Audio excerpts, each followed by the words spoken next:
Hello, everyone. Welcome to sleepy 3 a.m. recordings with Brian, because the entire family is elsewhere, so might as fucking well make use of the time. It's not like I'm using it to sleep. Hey! My life is a mess. Hang on, that's fucking loud, fam. Anyway, you have some volume back. I've been playing quite a wee bit, actually. The game's so much easier with on that guy. It's not even funny, because you can't tell him further ahead. But alas. Yes, I will load this game, thank you. What was that doing? What was that doing? I was doing something. Yes, so as I've played ahead a bit, I know a couple of things that I can do here that will be of use and of fun. So, yeah, do you know what? I think it's only sensible that Oh yeah, that's your thing. I'll do all the talking and all the bits and bobs and jazz and whatever else later. This one is coming out in the evening because this one is a lore dump. Yay! I went past the thing that I wanted. God damn it. Right, well anyway, there was a library up here and there was like a whole blather of reading. Too much information in there. Step out every now and again. Yes. So, this is coming out in the evening because this is like a 0.5 episode where there is Nanti, but I'm reading all of these book entries. So, if you don't want the lore exposition, don't worry about watching this video because that's all this video is going to be, is this.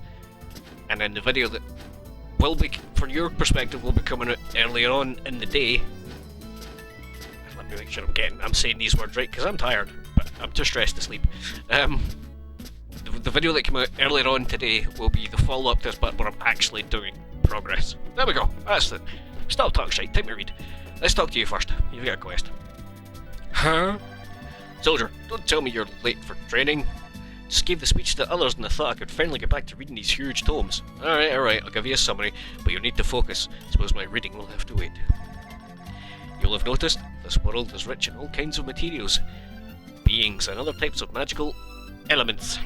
General Brigard has allowed me to put all this knowledge to use so that we may better support our ranks. So I have permission to treat you all like my guinea pigs. Apparently this world hosts little creatures known as Beagle. Generally they're nothing special, but these writings talk of a Beagle variant with a vibrant green hue. These are the ones that interest us. In theory, their healing abilities could be of great use, so keep an eye out on missions. Bring them here if you find any. I think that, for the first experiment, 15 Radiant Beagle will do. Is that clear? Thought so. Return when you've found what we need. Now, I'd appreciate some silence. This is a library after all. Yeah. So that's what these wee floating lads are. Sadly, the ones that are in here don't count. But let's get reading, shall we? Like Drassel, the Great Tree. Name rings a bell, doesn't it? Like a whispered spell. Word hovered in the air wherever we were born. One of Terra Gaia's most astonishing phenomena is that all of its inhabitants, no matter where they came from, knew its meaning. Yggdrasil is a point of reference, a crossroads of mutual understanding for all civilizations that inhabit this diverse world, which is precisely why it became Hafen's city emblem. However, despite its importance, you should know that said tree does not exist here in Terra Gaia, at least as far as we're aware. This book details what Yggdrasil means for each and every one of these races that dwell in Hafen. Whether viewed as a god or a demon, or even a sacred creature, its stories will certainly surprise you.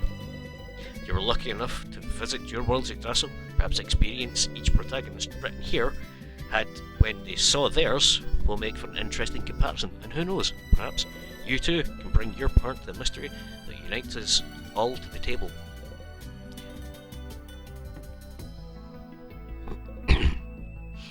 Orbs, so these are the things that are giving me elemental powers. Recent legends on Terra Gaia echo stories about incredible artifacts scattered across the planet.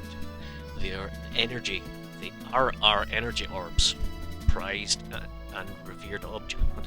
Yeah, that is wrong. That's right. That's what I was fucking with my brain.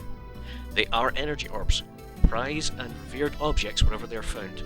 With such immense value, all kinds of rumours and tales have been conjured around these orbs. Those who say they have seen how its energy reached such intensity that it materialized in the form of a magnificent creature.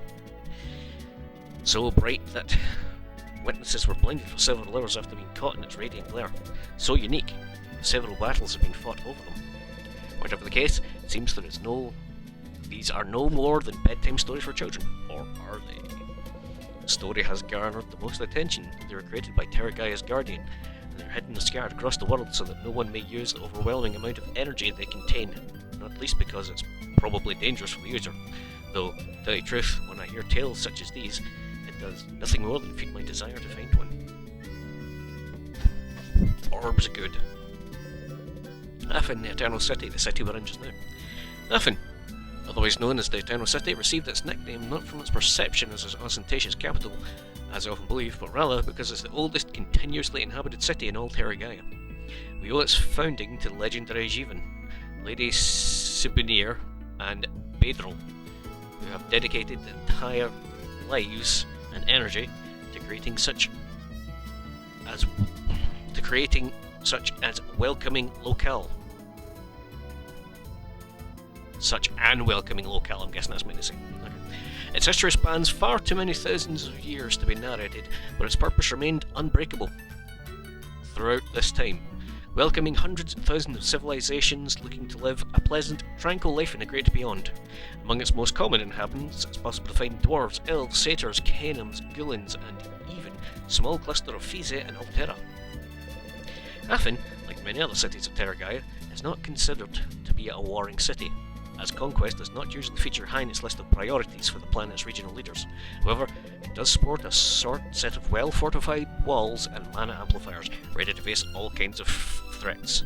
It is so faithfully served by a well-trained guard corps that watches over Affin's citizens, myself included, day and night. On the following pages, I'll explain in details the different types of cuisine, as well as points of interest you can discover and enjoy in this wonderful place. Don't hesitate to use this book as a guide, especially if you don't want to miss out on everything that makes this great city what it is today. I dedicate this book to my family, whom I hope to reunite with someday. Give it. Thank you. Brief guide to survival in Terragaia. You may not have gotten over the initial shock yet, but sooner you'll accept it, the better off you'll be. Believe me, dear, it's something that all of us have been through. If you want to survive in, or rather on, Terragaia, you'll have to learn a few basic things first. Is this hell? No. Lucky for you, my child, the great beyond turned out to be a much more pleasant realm than many of us believed it would be. However, some aspects of this world may seem a little jarring, so try to accompany you through this strange and unfamiliar experience. To start, as difficult as this is, you must accept your loved ones are gone. Well, actually, you're the one who's gone. The important thing to bear in mind here is that you can no longer count on having them by your side, at least for now. But don't worry, Terragaia is a welcoming place. You just have to find a corner of it to fit into. What exactly are we? Well, it seems that Valkyries have the power to ensure our souls keep the same physical form we once had. But simply, we are the last bodily expression we had in life. A soul outfitted with the appearance and memories. This manifestation is often called an essence or energy, but I imagine this is something that only the Valkyries themselves can truly explain. Meat doesn't exist, you read that right. On Terragaia, you can't eat meat ever again. We're the last reflection of what we were in life, so if we die, or part of our bodies is severed, we disappear forever. Though, you shouldn't get too upset. There are many dietary alternatives: fruit, veg, even dairy products. In fact, you simply must try bovine cheese. I'd say it's to die for, but you've already seen this. It's a rather uncomfortable ordeal. Anyway, you should understand that, while we can experience hunger, you don't need to eat to survive in the afterlife. As our bodies do not deteriorate with the passing of time, food is considered more of a pleasure than a necessity. Even so, you should take care with the beasts that populate this world, as their primal instincts, including their drive to eat, are still very present. Terragaia is a place where energy flows differently than our own worlds. As a result, many strange phenomena exist here, and it's worth making sure you're aware of them. As souls, there's an important distinction that many academics such as myself have observed. Standard souls are called common souls, the type of soul possessed by myself, the average Affin citizen, and most certainly you. Note, within this category, there are different levels of presence ranging from 1 to 10. Presence is a concept simply explained by each individual's strength. Alpha souls, on the other hand, are common souls which have somehow absorbed a multitude of common souls of equal or lesser rank. Alpha souls tend not to be trustworthy types, as in order to reach their level, they had to eliminate, or at least come close to eliminating other lesser souls, thereby making themselves stronger. There are of course exceptions, such as Jivan and Bedril, who acquired their energy indirectly owing to their already elevated levels of power. All Einherjar are Alpha souls, as the mission they decide to embark on requires a high level of energy due to the difficulty of the challenges involved. What's an Einherjar? Those who decide to blindly follow the Valkyries' drivel and go bumbling off in search of the famous Guardian. When they leave this world and join the Battle of the Gods, they will receive the title of Einherjar, sort of champion in service to the god. Finally, there's one last type of soul we know of, the Omega Soul. As incredible as it might seem, these souls possess a rank simply as a result of nature itself. Not even Yvan, considered to be a high-ranking Alpha Soul, belongs to this category. Oops. Am I on fire? I am now. Can I light you? No, I can't. Okay, that's fine.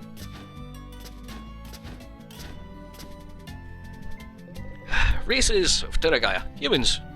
Humans originated on the planet Gaia. They're a primitive civilization group and at first sight show no notable or special traits. Average human adult is around 1.77 meters tall. Humans can sometimes be selfish, egocentric, and generally contemptible creatures without much kinship with nature nor respect for others, but once you get to know them, you start to understand their various layers, their nuances. A race of highly independent beings. Some aspects about them can indeed be negative, but they also defend their own to the point of militancy and stubbornness. It is, in many cases, a way of showing love. Throughout their history, they've proven themselves to be remarkably imperfect, often making the same mistakes over and over. However, it is precisely this imperfection that makes them unique in the eyes of others, for they are capable of going to great lengths to achieve what they believe in. If a human damages something, you should know that deep down in their heart there's a glimmer of goodness. This glimmer has been capable of changing the world on several occasions and seems to drive them to leave a mark behind. Read about. Thank you. Terragaia. Elves. Elves originate from planet Elon. They are part of the primitive civilization group. Elves can be characterized by their innate discipline and sensitive appreciation for nature, traits seldom found in other races. Their behaviour drives them to form solid social structures in which every individual knows the role they play within the respective group. Elves often do not mix with other races, though they sometimes form alliances of convenience, becoming loyal partners in such agreements. They are not particularly affectionate, meaning not everyone is able to bond well with them, but their values are concrete and their lifestyle duly reflects this. It's a bit awkward, sorry. Thank you.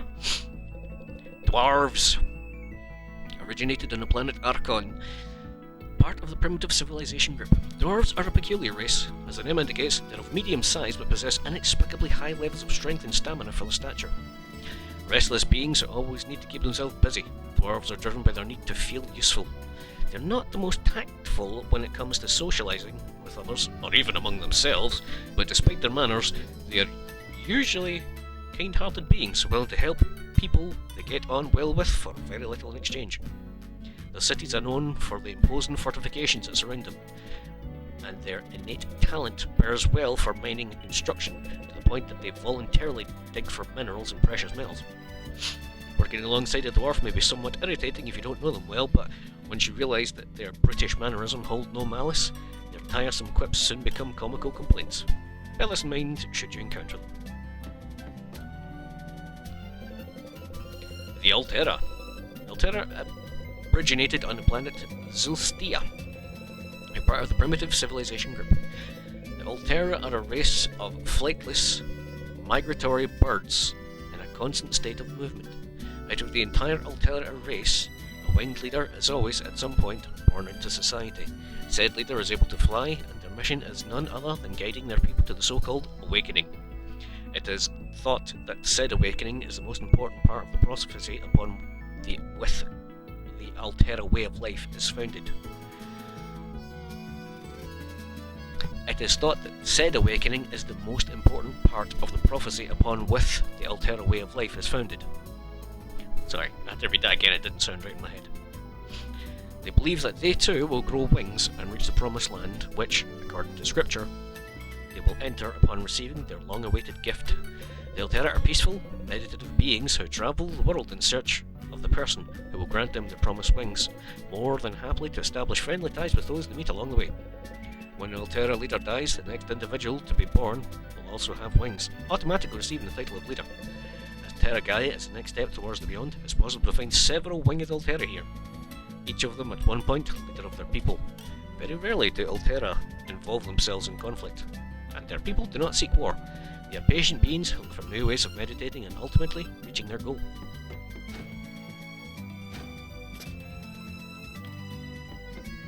Give me the book. The Chroma. The Chroma originated on planet Cortia. They are part of the Advanced Civilization Group. The Chroma are a proud race, despite being in possession of technology deemed unobtainable for the majority of species that populate the galaxy. They base the entirety of their customs and traditions on the perceived art of hunting. Planet Cortia is rich in Vimana minerals, a type of crystal with purple or reddish hue, depending on its grade. Vimana minerals emit a weak electromagnetic pulse, similar to the signal the Chroma themselves are capable of producing. The resulting harmony between generates energy that the Chroma have benefited for some time now.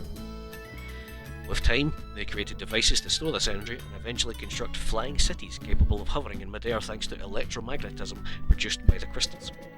We know of the existence of such architectural marvels thanks to tales and stories told by the Chroma who reside on Terra Gaia, though unfortunately they are not sociable enough to mix with other civilizations in Hafen.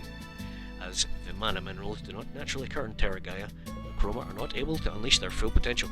Even so, they have built highly advanced cities in an unknown location in this world.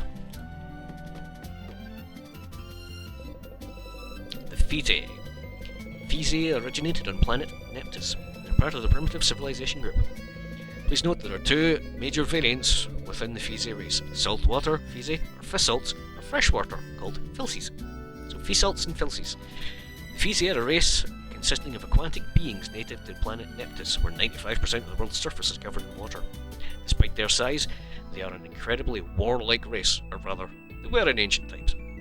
Owing to the constant wars between their people, they came close to extinction, which may have come to pass if it were not for what is considered to be the most important invention in Fizi history: Bedrol. Bedrol was a chemical scientist who created a compound that when spread throughout Neptus' oceans and seas, turning saltwater Fizi into monsters when coming into contact with freshwater, and likewise causing freshwater Fizi to suffer the same fate if they entered territories where saltwater prevailed. It may seem rather cruel and desperate measure, but it was the only way the race could find peace, making Bedrol a legend who spent the rest of his life on Neptus, heralded as the inspiration for all Fizi. Fizi, this is all just one long paragraph, it's quite difficult to read. Fizi, aside from their dark past, are a friendly race, though they can be somewhat self-serving at times. It's possible to find some in Hafen, the vast majority of them prefer to settle in wet or humid environments after reaching Terra Gaia. Most Fizi can be found at a settlement known as the Land of the Waterfalls, a good distance from the Tempest region, where they have built a cluster of new societies.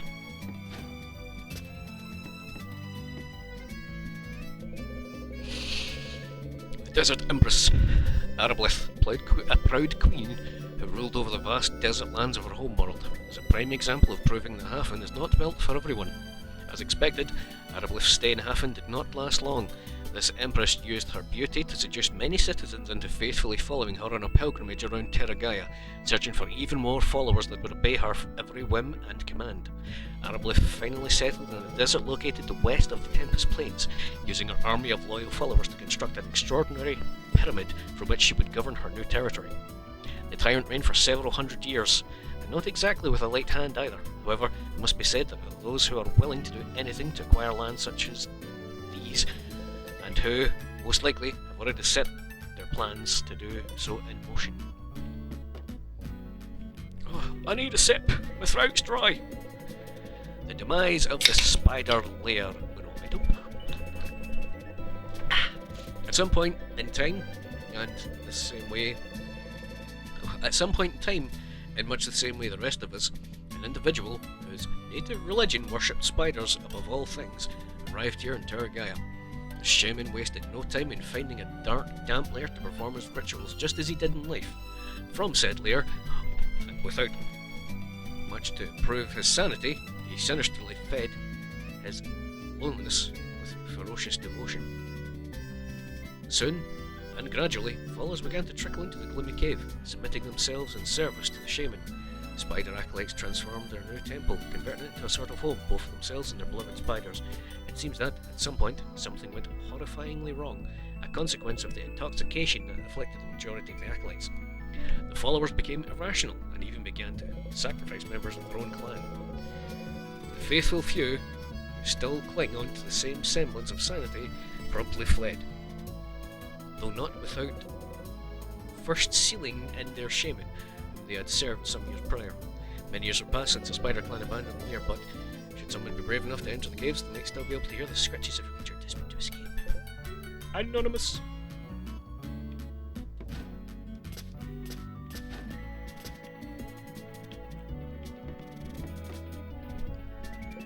The Fire Temple, known as one of the mysterious places in all Tempest. Its history tells us that soon after this world was created, a fiery meteorite hit Terra Gaia somewhere within the Forest of Fire, and that the enormous crater it left was subsequently covered with a large complex of temple-like structures. We don't know who did this or why, but it seems that they were very interested in hiding the meteorite's remains, sealing the site behind impregnable doors. Whatever happened, every tale and rumour surrounding the temple makes it quite clear that it is a dangerous and hostile environment, one which only a few of us are still trying to break open and venture inside. Chosen of Ragnarok. As unbelievable as it may seem, the number of adventurers who decide to throw themselves into the mission the Valkyries had entrusted them with is far from small. I suppose some people need a goal to lend them some sense of meaning or purpose to their lives. They simply wouldn't know what to do if they didn't have some wild escapade to embark on. So surely, if they do complete said mission, they will hop from one objective to the next without stopping, for all eternity, or until the battles of the gods come to an end.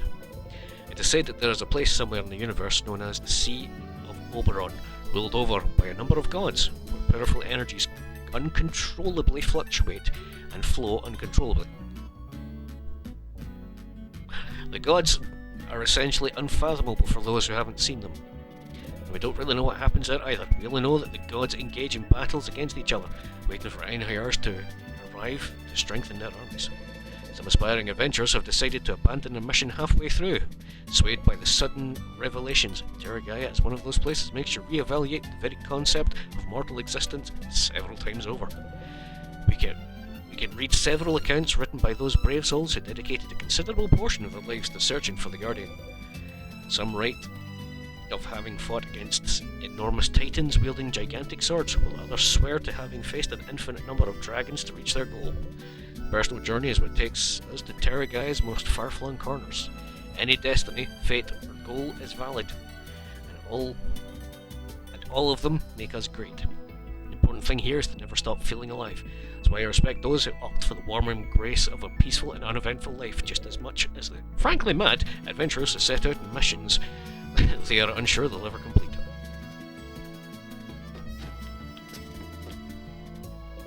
Tales of Fire. There are those who see this account as nothing more than children's story, but perhaps you should read it and come to your own conclusion as to its veracity. Many years have passed since Fire, the protector of these forests, fell into the hands of the Minotaur, which, from that moment on, has fiercely guarded these lands. However, they say that Fire's successor remains vigilant in hopes of keeping the forest safe from beasts. The same legend tells that every day he makes an appearance, aiming to inspire someone capable of freeing the forest from the grip of evil.